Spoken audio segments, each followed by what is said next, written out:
So guys, जब भी आप लोग कोई फ़ोन, पीसी, अपना लैपटॉप या टैबलेट कुछ भी परचेज़ करना चाहते हैं तो आप उसके फ़ीचर्स देख के ही उसको परचेज़ करेंगे कि वो कितना, उसकी एबिलिटी है, कितनी पावर है और कैसे क्या फ़ीचर्स है उसमें, कैसा रिफ्रेश रेट है, क्या प्रोसेसर है और ये सब। तो इनमें जो एक मेन चीज़ होती है वो हम लोगों का प्रोसेसर ही होती है। तो बहुत लोगों को इतना कुछ प्रोसेसर के बारे में पता नहीं होता है कि प्रोसेसर काम क्या करता है और अपने फ़ोन में जो है हाई प्रोसेसर होने का फ़ायदा क्या है और प्रोसेसर में जो कोर होती है वो क्या होता है और जो प्रोसेसर हम लोगों का नैनोमीटर में लिखा होता है, जैसे स्नैपड्रैगन का 895 जो अभी आने वाला है। ये हम लोग पिछले की बात करते हैं, जैसे हम लोगों के स्नैपड्रैगन के प्रोसेसर हैं वो जैसे लिखा रहता है स्नैपड्रैगन 885 10 नैनोमीटर प्रोसेसर। तो इसमें जो नैनोमीटर है ये क्या होता है, तो आज के इस वीडियो में हम लोग इसी के बारे में बात करने वाले हैं कि प्रोसेसर में क्या क्या चीज़ इंपॉर्टेंट होती है और प्रोसेसर कैसा होना चाहिए। सो सब कुछ डिटेल में जानने के लिए वीडियो के एंड तक की बने रहिए। Let's begin. So guys, basically जो हम लोगों का प्रोसेसर होता है वो एक तरीके की चिप होती है जो कि आपके किसी भी डिवाइस में लगी होती है। जैसे आप फ़ोन में लगी होती है, आपके लैपटॉप में होती है, कंप्यूटर में, टैबलेट में, जो भी आप यूज़ कर रहे हैं डिवाइस, उसमें एक चिप टाइप की लगी होती है, उसको प्रोसेसर कहते हैं। और ये जो होता है ये one of the main part होता है आपकी डिवाइस का। और इसका मेन फंक्शन जो होता है वो होता है आपके जो हार्डवेयर और सॉफ्टवेयर के बीच में जितने भी चेंजेस हो रहे हैं, डाटा ट्रांसमिशन हो रहा है, वो सब जो है रिकॉर्ड करता है, वो प्रोसेसर रिकॉर्ड करता है। और इन सब में हेल्प भी प्रोसेसर ही करता है। एक तरीके से प्रोसेसर जो है वो हमारे और जो हमारा डिवाइस है, मतलब कि सॉफ्टवेयर, इन दोनों के बीच में इंटरप्रेटर या आप गाइड कहें उसका काम करता है। क्योंकि हम लोग जो इनपुट देते हैं वो हार्डवेयर से देते हैं और जो सॉफ्टवेयर है वो जो है बाइनरी में लेता है। तो ये सब चीज़ें जो है चेंजेस और जो ट्रांसमिशन, ये सब प्रोसेसर देखता है। अगर हम लोग सिंपल से एक लाइन में बोलें तो जो प्रोसेसर होता है वो हम लोगों की, मतलब जो हार्डवेयर है उसकी हेल्प करता है सॉफ्टवेयर को काम पूरा समझाने में। अगर सॉफ्टवेयर को समझ में नहीं आ रहा है कि हम लोग क्या इनपुट देना चाह रहे हैं तो जो आपका डिवाइस है वो काम भी क्या करेगा।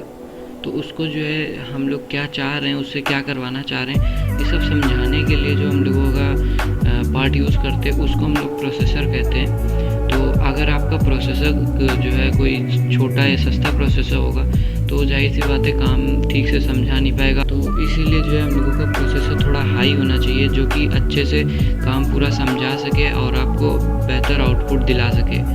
तो इसीलिए हम लोगों को हाई प्रोसेसर लेना चाहिए। और हम लोग अगर बता दूं मैं तो हम लोग जो है जिसको CPU कहते हैं, क्योंकि CPU में प्रोसेसर लगा होता है इसीलिए हम लोग CPU को माइंड ऑफ द डिवाइस भी कहते हैं। जैसे ब्रेन ऑफ द डिवाइस जो होता है वो हम लोग CPU को कहते हैं।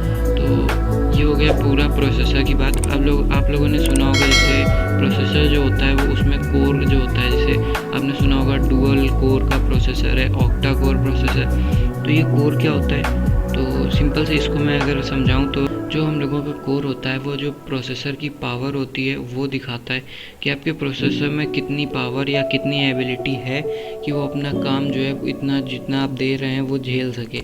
क्योंकि अगर जैसे आपका प्रोसेसर कोई सिंगल कोर प्रोसेसर हुआ तो वो बहुत ही हल्के काम सिर्फ करेगा, लाइट वर्क करेगा, और अगर आप उसको हैवी वर्क देते तो वो हैंग हो जाएगा। तो अगर वही हमारा अगर ऑक्टा कोर प्रोसेसर होता है तो हम लोगों का वो हैवी वर्क भी झेल ले जाएगा और सब काम अच्छे से करेगा।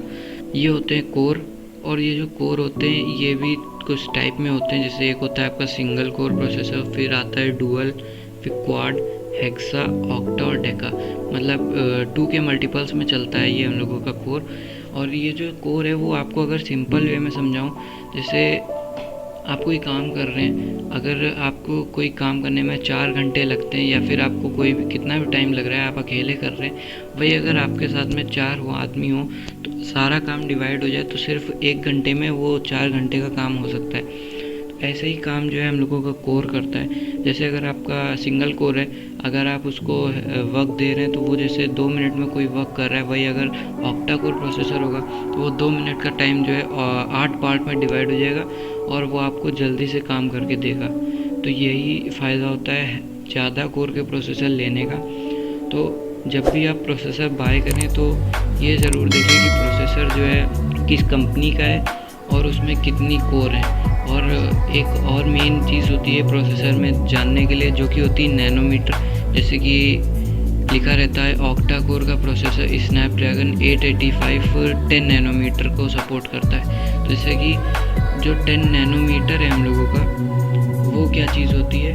तो जो हम लोगों का नैनोमीटर है वो प्रोसेसर में जो हम लोगों के ट्रांजिस्टर लगे होते हैं, ट्रांजिस्टर आपने पढ़ा होगा, तो जो ट्रांजिस्टर हैं उनके बीच में थोड़ा बहुत गैपिंग होती है। तो उनके बीच में जो गैप होता है वो जिससे नापा जाता है उसको हम लोग नैनोमीटर कहते हैं। मतलब कि इतना साइज़ का गैप है उन दोनों के बीच में। जैसे अगर हम लोग 10 नैनोमीटर की बात करें तो जो 2 गेट हैं, 2 गेट के बीच में जो है हमारा 10 नैनोमीटर का गैप है। अगर भाई हम लोग अगर 7 नैनोमीटर की बात करें तो हम लोगों के दोनों गेट के बीच में 7 नैनोमीटर का फ़र्क है। और ये जितना ज़्यादा गैप होता है प्रोसेसर उतना धीरे चलता है, और जितना कम गैप होता है प्रोसेसर उतनी तेज़ चलता है। अगर जैसे आपका 8 नैनोमीटर का प्रोसेसर है और एक 10 नैनोमीटर का प्रोसेसर है, तो हम लोगों का 8 नैनोमीटर का जो प्रोसेसर है वो आपका बहुत ही अच्छे से वर्क करेगा और बहुत ही ईजिली एक्सेस कर जाएगा सारी फाइल्स, और आपका वर्क बहुत ही ईजिली फिनिश करवा के आपको बेहतर आउटपुट दिलाएगा। तो सिंपली सी यही थी, जो जितना कम नैनोमीटर उतनी ज़्यादा पावर होगी प्रोसेसर में। और एक और चीज़ आपको बताऊं, जो गीगाहर्ट्ज़ हम लोगों का लिखा होता है वो सिंपली जो यूनिट होती है एक तरीके की, जो कोर को नापती है। जैसे हम लोग डिस्टेंस को मीटर में, टाइम को सेकंड में ऐसे नापते हैं, वैसे जो कोर की जो यूनिट होती है उसको हम लोग गीगाहर्ट्ज़ कहते हैं। जैसे हम लोगों का कोर 13 गीगाहर्ट्ज़ का है, ऐसे जो भी आते हैं प्रोसेसर। तो प्रोसेसर में यही 2 मेन पार्ट होते हैं, एक आपका कोर ज़्यादा हाई होना चाहिए, और नैनोमीटर जो है आपका मतलब डिस्टेंस, साइज़, गैप वो आपका कम होना चाहिए। तो जितना कम गैप उतना ज़्यादा उतना अच्छा प्रोसेसर, और जितने ज़्यादा कोर उतना अच्छा प्रोसेसर। सो यही था आज के इस वीडियो में। अगर आपको वीडियो अच्छा लगा हो तो जल्दी से जल्दी अपने चैनल को सब्सक्राइब कर दीजिए, ताकि आपको ऐसे वीडियो के अपडेट्स आगे मिलते रहें और ये काफ़ी इन्फॉर्मेशन आपको मिलती रहे। और बेल आइकन ज़रूर दबा दीजिएगा ताकि हम लोग जैसे ही वीडियो डालें आपको अपडेट मिल जाए। और वीडियो अगर अच्छा लगा है तो ज़रूर से ज़रूर इसको लाइक कर दीजिएगा। Thanks for watching.